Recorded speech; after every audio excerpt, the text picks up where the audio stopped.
Hello, welcome to our Flexing Your Workforce and Reducing Your Employment Costs webinar. I hope that you're all well. Just before I kick off, I'd like to do a quick sound check, if that's okay. On your screen somewhere, I think either on the bottom or on the left-hand side, there's a Q&A box. If a couple of you could just say, yes, I can hear you, that would be very much appreciated. Wonderful, excellent.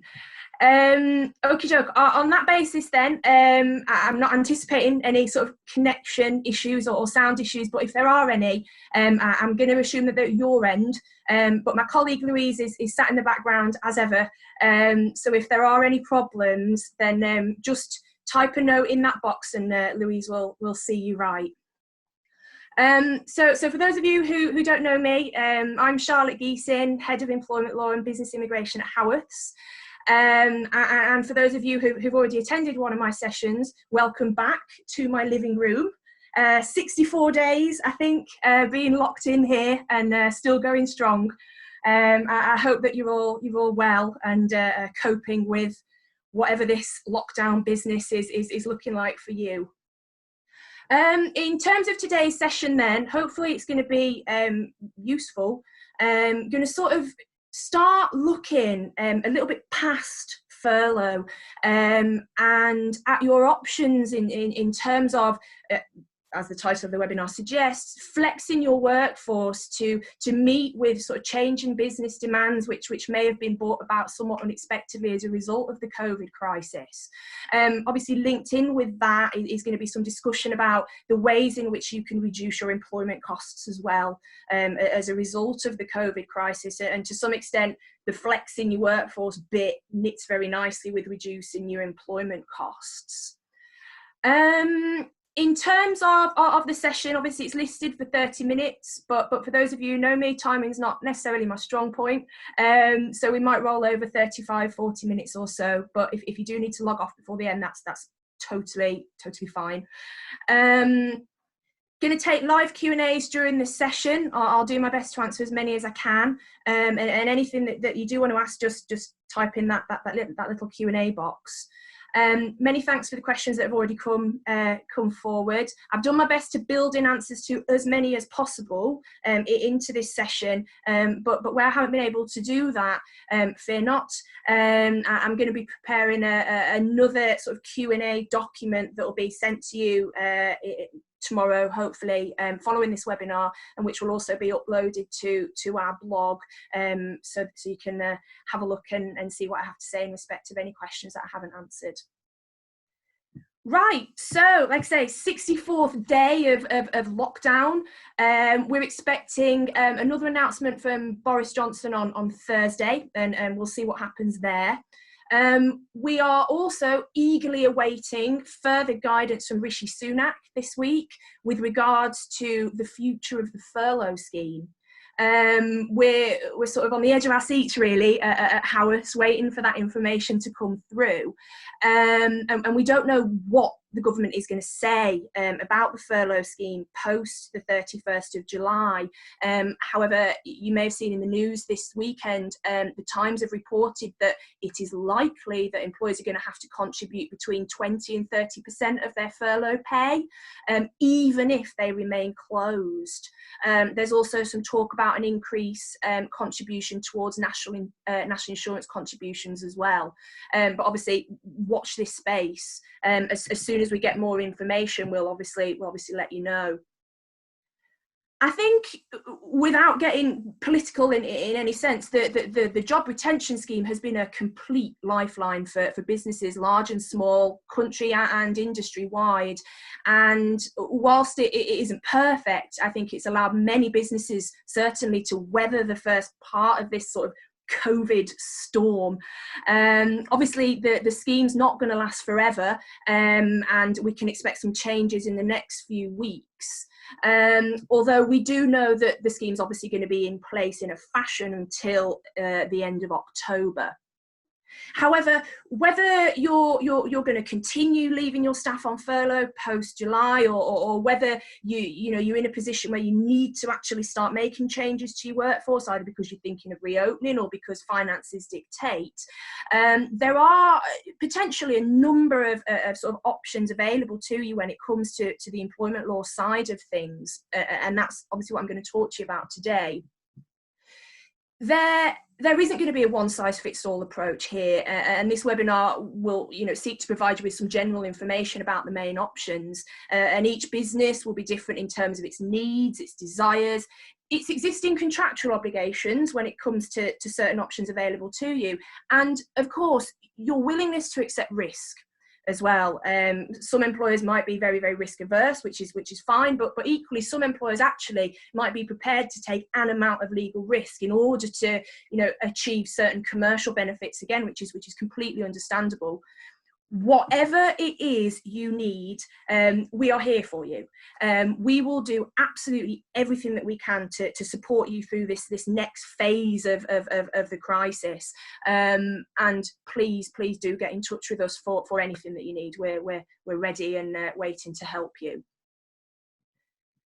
So I think when most employers turn their attention to reducing staffing costs, the immediate thought is that of redundancy. Now, redundancy is obviously one of the 5 fair reasons in which an employer can dismiss an employee under the Employment Rights Act. And redundancy obviously has the effect of completely and permanently removing an individual and their associated employment costs from a business. Now, I expect that a number of you may want to look at making redundancies either now or in the near future, or even in the coming sort of 6, 8, 9 months. Whenever you need to look at implementing redundancies across your workforce, the key point is to note that in order for any dismissal on grounds of a redundancy to be fair, you must firstly possess a genuine need to make redundancies. Without that genuine need to make redundancies, a redundancy process will fall flat on its face, for want of a more eloquent expression. A business need is required in order to necessitate change, and that business case, that underpinning rationale for reducing staffing or making adjustments to your workforce is something that's going to be unique to your business. There's no right or wrong when it comes to what the business case looks like, and in most cases, the driver for a redundancy situation will be finances. And where an employer can show that they need to reduce headcount so as to save costs or maintain profitability, then generally speaking, that employer is not going to experience too many difficulties when seeking to justify their decision to place certain employees' roles at risks of redundancy. That said, however, an employer doesn't necessarily need to have a financial driver behind a redundancy situation, because the statutory definition of redundancy actually refers to the cessation or reduction of work of a particular kind. And that's quite important, because to this end, essentially an employer's business might be financially sound, but after considering something like its employee structure or the allocation of its workload, which are both obviously things you may have in mind, during this current pandemic situation, then that employer might identify that actually that there is less of a need or no longer a need for a particular role to be undertaken. Again, due to that statutory definition of redundancy referring to a cessation or a reduction of work of a particular kind, in order for an employer to show that it has a genuine need to make redundancies, that employer doesn't need to show that it no longer has a need for a particular role to be carried out. It's more than sufficient for an employer to say, for whatever reason, that a particular role has diminished. So, for example, it might be that you look at the allocation of work post-COVID and you identify that a particular individual's role is still needed by you. You still need someone to carry out that function. However, you can actually absorb it into somebody else's position. That still generates, on the face of it, a potentially fair reason to make redundancies. Once the genuine need to make redundancies has been identified, the next step in the redundancy process is the identification of the pool for selection. Now, the pool for selection is basically just another term for those employees' roles that could reasonably be affected by the overarching need to make redundancies in the first place. And I think if you apply that sort of very simple approach to pooling, the complexities and all the confusion can be quite easily avoided. It's vitally important to properly think about the pool, though, because employers who fail to include all affected employees within the pool, or employers who include employees who shouldn't have been in the pool, can find themselves on the wrong side of an unfair dismissal claim. I think that the pooling is actually the trickiest part of the redundancy process. Everything that follows, the discussions that you have with your employees and the attempts that are made to try and find alternatives, are pretty straightforward, actually, provided you have a script and a bit of an idea in mind as to how you want things to end up. The pool, however, there's a right or a wrong answer generally. And like I say, if you get it wrong, your employees can quite easily seek to claim against you in the employment tribunal for perceived unfair treatment. We can obviously help you with the pooling exercise, but I think one thing to bear in mind is that if you are looking at restructuring your employee body, there is a very, very fine line in a lot of cases between a genuine redundancy situation, which, like we've said, refers to a reduction or a cessation in work of a particular kind, and a variation to T's and C's exercise. Now, the two are very, very different, but actually you can have a role that you think is at risk of redundancy, but on closer inspection actually doesn't quite fit the full requirements of the cessation and the reduced need for work. And actually what we're looking at is a variation to terms and conditions exercise to slightly tinker around with job responsibilities, hours of work, salary, and that kind of thing. And I think if anything, that's where advice needs to be taken if there is any question over what a role should be looking like and whether or not it should remain in your structure going forward, albeit in a slightly different form. Sometimes the pool for selection will be very simple. It'll only include one employee, for example, if they're the only person that does the job that's at risk of redundancy. But sometimes it will include many employees. Either way, like I say, there's usually a right or a wrong way to convene a pool, and with advice, you'll be able to sort of work through that process without issue. Once the pooling exercise has been concluded, the employer will then need to embark upon the staff consultation. Now, in terms of the consultation process generally, and irrespective of how many people are in the pool, a dismissal on grounds of redundancy will only have been considered to have been effectuated fairly if the employer has engaged in meaningful consultation with the affected employees. Now, as with most things employment law related, there is no definition of what meaningful consultation means. However, what we do know is that tribunals don't generally accept that there has been a meaningful consultation if there hasn't been face-to-face or Zoom face-to-face meetings during the period of consultation in order to discuss the impact of the redundancy proposals on the individual employees and to have a discussion about what alternatives may be available. I'm not going to be covering collective consultation in this webinar. It's a topic in itself, but if you are looking at putting more than 20 people at risk of redundancy at any one time, then you will also have to adhere to the collective consultation obligations when you're consulting with your employees. With collective consultation, the biggest issue is that you have to consult for at least a 30-day period. However, when you're sort of consulting normally, if you like, the consultation process shouldn't really last any less than 2 weeks. But obviously you're not stuck to the month-long consultation. In terms of the consultation process itself, it always begins with a semi-formal meeting with the affected employees to bring to the attention that the fact that their roles are at risk of redundancy. During this initial consultation meeting, you should explain to your employees why there is a redundancy situation and why it is their roles over any others that have been placed at risk of redundancy. There should also be a few details about the consultation process to follow, i.e. individual meetings, that sort of thing. And also, in addition to sort of explaining the compulsory proceedings that you intend to follow, at this juncture, you can also offer your employees to take the chance to take up voluntary redundancy. Now, voluntary redundancy has exactly the same outcome as compulsory redundancy, and an employee can't be forced to take voluntary redundancy, but it can be really useful for parties to explore voluntary redundancy at this very early stage in consultation, because actually it can help you to achieve the aim that you want, and it completely removes any need for you to carry on then with the formal consultation exercise.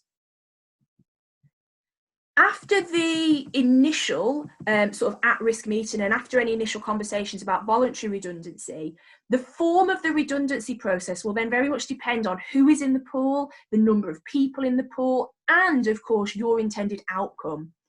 Employers will, for example, need to implement an objective selection and scoring exercise if they have maybe 10 people from whom they only want 5 employees to remain. Specific advice on the form of the consultation should be sought from us, and actually in most cases if you wanted us to, we would actually be able to lead the process for you, and if that's something that you want to discuss with us, then by all means get in touch. In very general terms though, like I mentioned a couple of minutes ago, the consultation process itself should consist of a series of face-to-face meetings over about 2 weeks, and usually you should look to have about 3 meetings. Question: how do we have a face-to-face consultation with someone who does not have a computer or any way of using one? Well, I suppose the answer to that is you can't. And fortunately, the law, like I say, doesn't define what meaningful consultation means. Now, in days gone by, when we haven't got angry little viruses hanging around our necks trying to kill us all, the standard approach has been a face-to-face meeting. However, here, there isn't going to be any issues with employers deviating from the sort of normal process when it comes to consultation. So telephone conversation is going to be fine in this instance if you can't have a face-to-face meeting. You could even, if you wanted to, sort of do like maybe a WhatsApp telephone type face-to-face conversation. Worst case scenario, you can even seek, I think, in this sort of current situation, to effectuate a consultation via written correspondence, although that would be my least preferred option because it doesn't really give a chance for a sensible conversation to get going. In sort of conclusion to redundancy, I think in many cases it will be the right solution and it will provide an employer with the outcome that they need. However, redundancy can be an extremely costly business, especially if you're looking at making large numbers of employees redundant at one time, or when you're dismissing long-serving staff. A dismissal on grounds of redundancy attracts a redundancy payment and also a notice payment. Don't forget that. And obviously on termination, employees are also entitled to usual payments such as accrued holiday pay, etc. So I would say to you that before sort of launching in with redundancies, just make sure that, particularly if your driver is financial, that you can withstand the financial cost that the dismissals on that basis will attract. When it comes to the cost side of things, if you do serve employees with notice of redundancy during furlough leave, then you can actually look to claim 80% of the notice pay back under the job retention scheme. The redundancy payment can't be claimed, and we would advise that the notice pay is topped up by you to 100%, but this is a way of potentially easing the cost burdens of redundancies.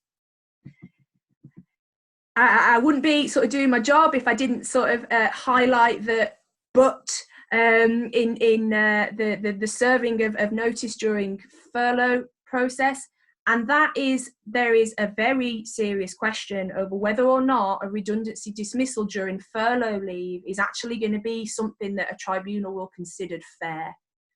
Now, we know that an employer can start making can start consultation processes during furlough leave. And we also know employers can dismiss employees on grounds of redundancy during furlough. However, what we think is probably going to happen in due course when employees start bringing claims through to the employment tribunal is that a dim view is going to be taken of employers who time dismissals on grounds of redundancies to fall during the furlough leave period, because employers really, arguably, to some extent, don't have that business case to make the redundancy at that time, because at that time, i.e. during the furlough leave period, the government is funding the vast majority of your employment costs. So if you are thinking about making redundancies now, just take some advice so that we can make sure your business case stacks up. Couple of questions on redundancy. Is a discussion around voluntary redundancy the same in practice as a without prejudice conversation, or are they two different options? They're two different options. A voluntary redundancy conversation doesn't need to be without prejudice. You can have it in open correspondence, and effectively a voluntary redundancy process is actually an application process. So the employee comes to you and says, yes, please, I would like to be made redundant, and then you can consider it. The only time that you would maybe want a without prejudice element to any conversation is if you're looking at offering enhancement on redundancy, and in exchange for that enhancement, you would want the employee to sign a settlement agreement. Is there financial help available to companies that could help towards payment of redundancy if it would otherwise mean that the company could go under? Not that I'm aware, no. Although I could be wrong on that, because I'm not fully up to speed with the whole range of loans that the government is offering to companies at this time, but certainly I'm not aware of anything specifically to help towards redundancy. This obviously goes a little bit further than your question, but if a company does go under, then employees at that point will be classed as having been made redundant, and they can claim from the government the value of their termination payment. But obviously that's post-administration. So when it comes to sort of alternatives to redundancy, I suppose the problem that we have at the minute is every day is a moving target, and businesses don't necessarily know where they stand. So whilst you might think that maybe redundancies is something that you need to look at, whether or not you need to look at doing that now is perhaps a question you can't answer, and you might just want to sort of buy yourself a bit more time. And that's where the sort of option of layoff comes in. Layoff is effectively a way in order to stave off dismissals on grounds of redundancy, and it addresses the fact that actually you don't have any work for an employee to do at that time. Layoff allows employers to keep employees on the books, but it removes the obligation on them to provide them with any work or pay during this period. You can lay employees off post-furlough. There's no problem with doing that, and you can do it straight away if you have a pre-existing contractual right to make layoffs. If you don't have a pre-existing contractual right, then you'll need the employee's consent to be laid off, and we can help you with that consent process. But if you have furloughed employees and you used our template letter to furlough them, then you will actually have given yourselves a contractual right to lay people off without the requirement for their consent once the furlough leave ends. So check that letter.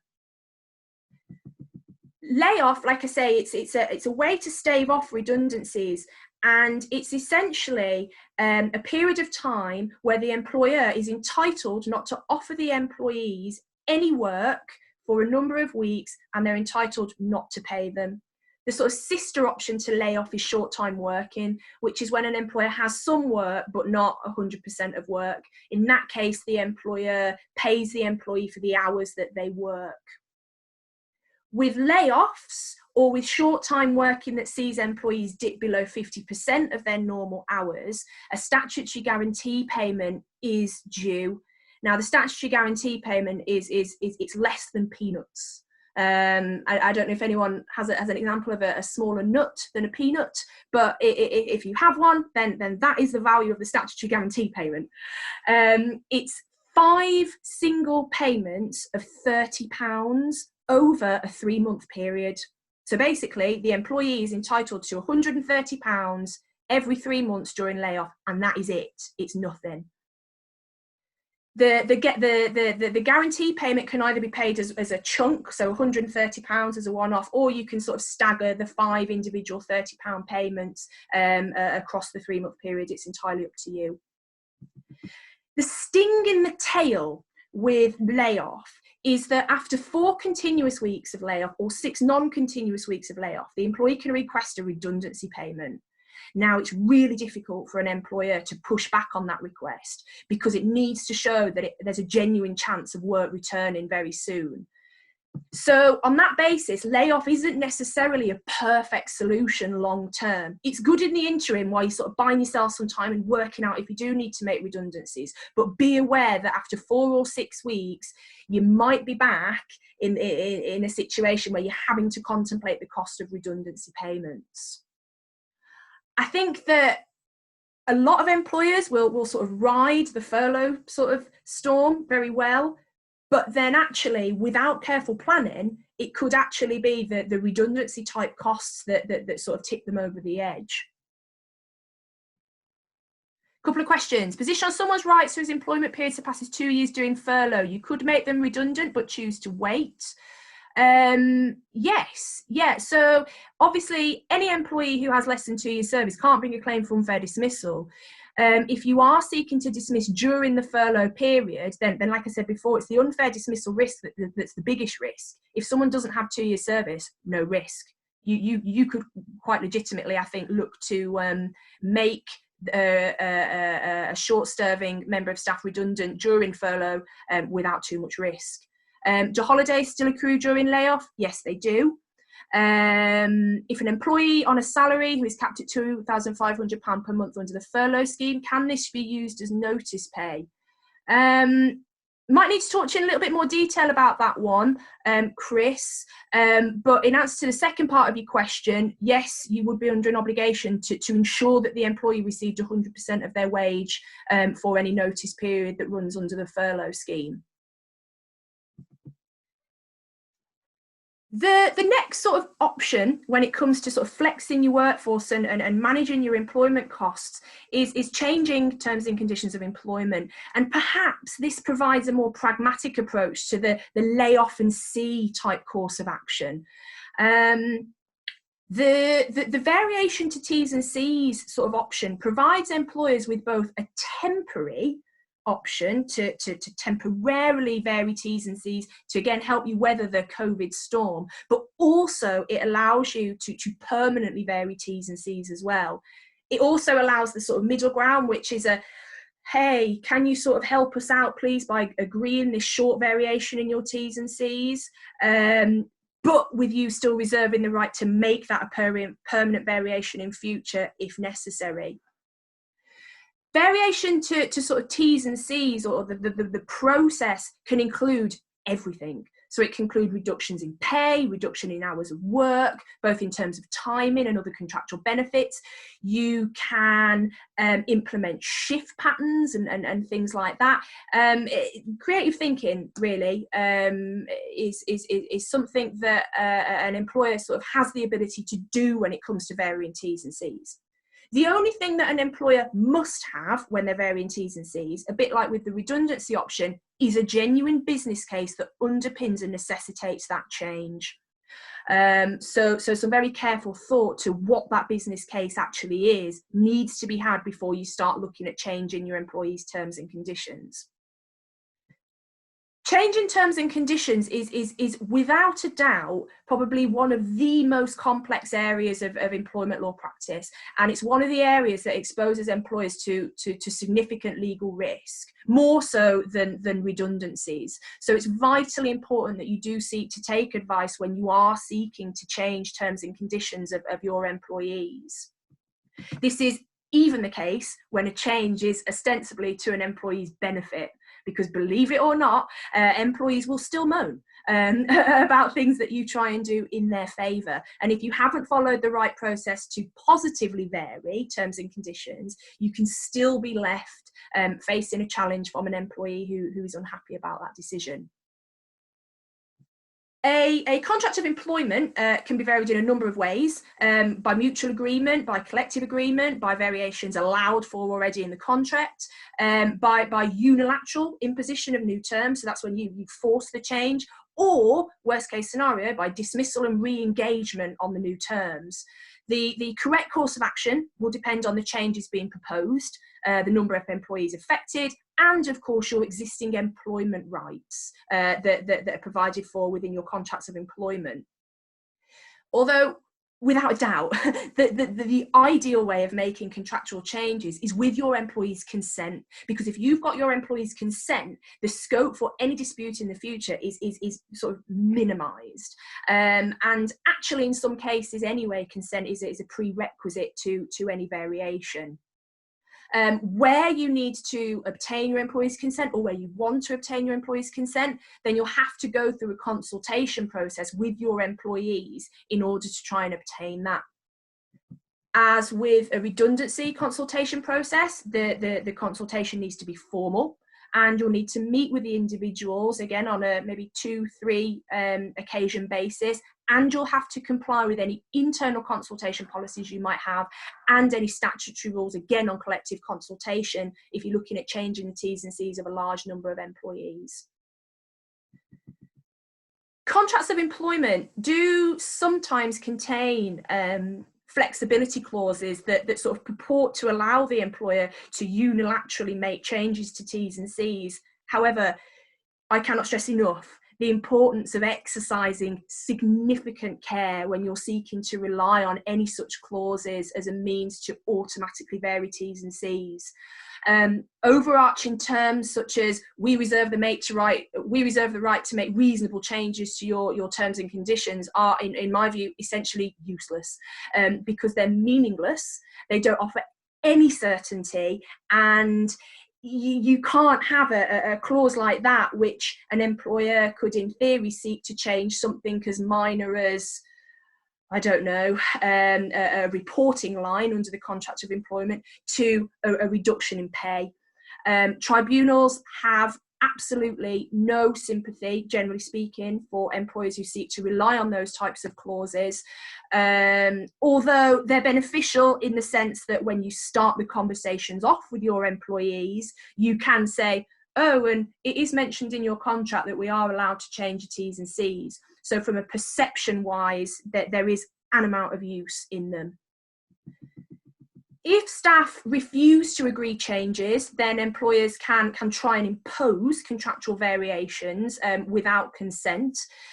Strictly speaking, any forced change is unlawful, but in some cases they will work if you have an employee that through their sort of actions have or can be said to have impliedly accepted that change. It's an uncertain situation for employers to find themselves in, because obviously an employee can always argue that that wasn't the intention of their actions. But if you sort of come a cropper in terms of trying to rely on an implied acceptance of T's and C's, then you can sort of revert back to the worst case scenario, which I mentioned earlier, which is the dismissal and re-engagement option. Any sort of dismissal and re-engagement should be followed with advice. But from practice, I would say that when faced with the option of being sacked or accepting a change that you need to make in order to keep your business viable, employees will go with the latter. They don't want to lose their jobs. And I think in this sort of current climate where this isn't just an industry specific issue, it's a nationwide, a global issue, most employees will think maybe more than twice before saying, okay, sack me then, because they're not going to very easily be able to walk into another job. In terms of an immediate option to start flexing your workforce and reducing your employment costs, you can and arguably should look now to using the job retention scheme rules on holiday pay and compelled holiday to your advantage. 2 weeks ago, the government confirmed that employers can now indeed compel employees to take annual leave during furlough leave. And that cleared up a long-standing issue which had been sort of present since the announcement of the furlough scheme. Because employees will continue to accrue annual leave during furlough leave, and because some employees will now potentially be entering their 3rd or even 4th calendar month of furlough leave, the annual leave obligation and ultimately the financial liability that attaches to that is something that is quite literally growing with each passing day. And an immediate way, like I say, to start reducing your employment costs post-furlough, but also enabling you to give yourselves greater flexibility when you all start coming back to work, is to look at your right to compel employees to start taking their leave. From a strictly financial perspective, this approach makes a lot of sense. Although annual leave needs to be paid at 100%, an employer can claim 80% of any holiday pay taken during furlough leave. Once an employee is off furlough or the scheme changes or ends, we don't know what it's going to look like, don't forget, on the 1st of August, there won't be any financial support in respect of annual leave payments. Question: is it morally wrong to enforce annual leave when leave is to take a break from work and furloughed staff are not working? Possibly. Ethics and morals are obviously one thing, and they sit very firmly on one side of the argument. But in terms of whether it's legal, the answer very much is yes. I suppose it's going to be up to each managing director, each company, to find their own personal balance between what they feel is ethically and morally right and actually what is legally permissible.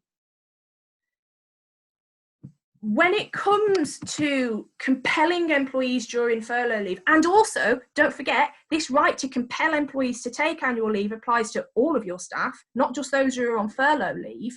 There is no maximum or minimum amount of holiday which can be taken, and you can choose who to place on leave and for how long.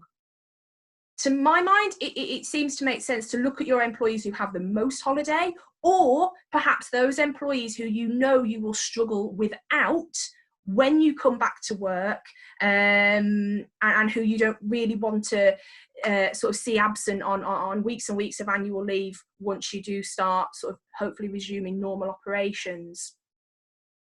Whether you want to look at compelling employees who are on furlough leave or who are not on furlough leave to take annual leave, your only obligation is to provide them with notice of that intention. And you must give them at least double the amount of time by way of notice.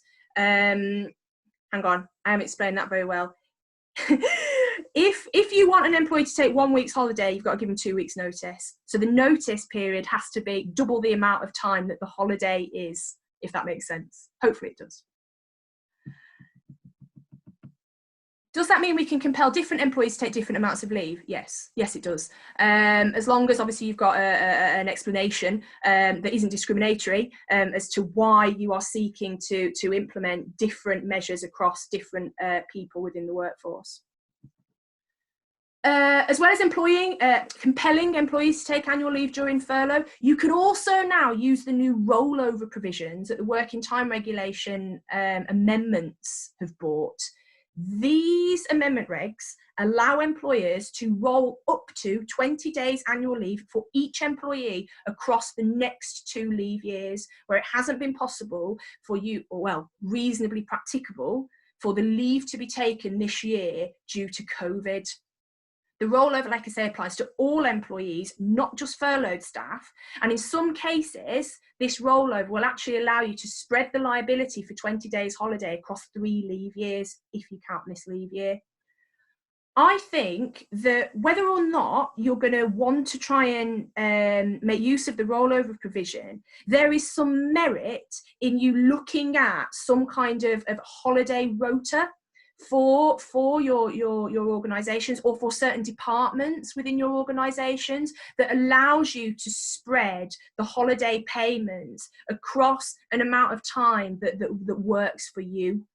The law, it allows you to do this, and the reason that the government have introduced these provisions is to make it easier for employers to weather, again, I keep talking about this COVID storm, but to weather the storm when it comes to finances.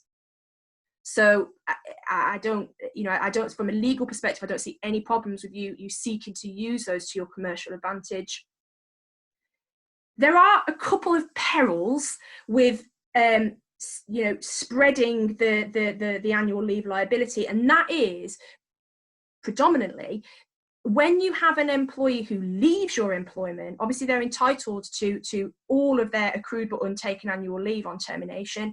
If you've rolled over 20 days holiday, and maybe you've rolled over more contractual holiday, you don't want to be in a position in maybe 12 months time where you have someone who leaves your employment but who is then entitled to 2 or 3 months annual leave.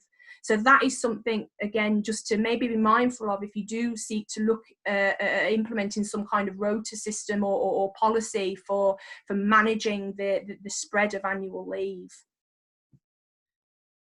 In terms of sort of other flexing workforce options, there are a few. However, much is dependent on what the government's plan is for the furlough scheme in terms of what employers can expect. And I think for the purposes of this session, that's probably where we should leave it in terms of your options, because everything might change on Thursday when Boris Johnson comes to the stand, and or when Rishi Sunak announces further details of the furlough scheme. But I'm sure I will be back sometime shortly, providing you with an update on the furlough scheme, and perhaps at that point we can have a look at some maybe other more creative options for flexing your workforce, including things like a company funded furlough scheme or sabbatical type arrangements, and who knows, the government might surprise us all and introduce another brand new concept to sit alongside the furlough scheme. So on that note, I think I've run 11 minutes over, which for me, I don't think that's too bad. I'll take that. And thank you once again for your time. I hope you've enjoyed this session. You know where we are if you need us. And yeah, bye from me. I'll hand you over to my colleague Louise. Thank you, Charlotte, and good morning, everyone. So Charlotte's highlighted some really useful information there for you. So hopefully moving forward, you'll find it helpful. And if you do need anything more detailed, as Charlotte said, give us a call. I just want to briefly highlight, we do have some other events coming up. As Charlotte said, once things move forward and the government announce more information in terms of the furlough leave, then we'll set up another webinar on that.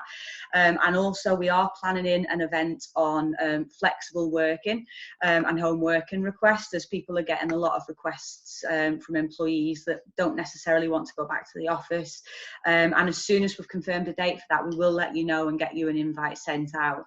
In terms of any support that we can help you with that isn't within your normal retainer, we are getting a lot of requests from a health and safety perspective around our normal health and safety support, and also specifically COVID-19 audits. So we can now go to site and do an audit and report on the premises and help you along with getting your COVID-19 risk assessment in place as well. And then finally, just on the topic that Charlotte's been covering, in terms of redundancies, we can actually lead the consultation for you. So our HR projects team work very closely with a number of businesses, and they would actually be able to assist you with that more hands-on than the typical advice within the support. So if you do want any extra information on any of that, just drop me an email, louise@howarth-uk.com, or give us a call on 01274 864 999. But if not, keep an eye on your emails for our next events, or even our LinkedIn page, and we'll keep you in the loop with what's going on. Thank you very much for your time. Stay safe.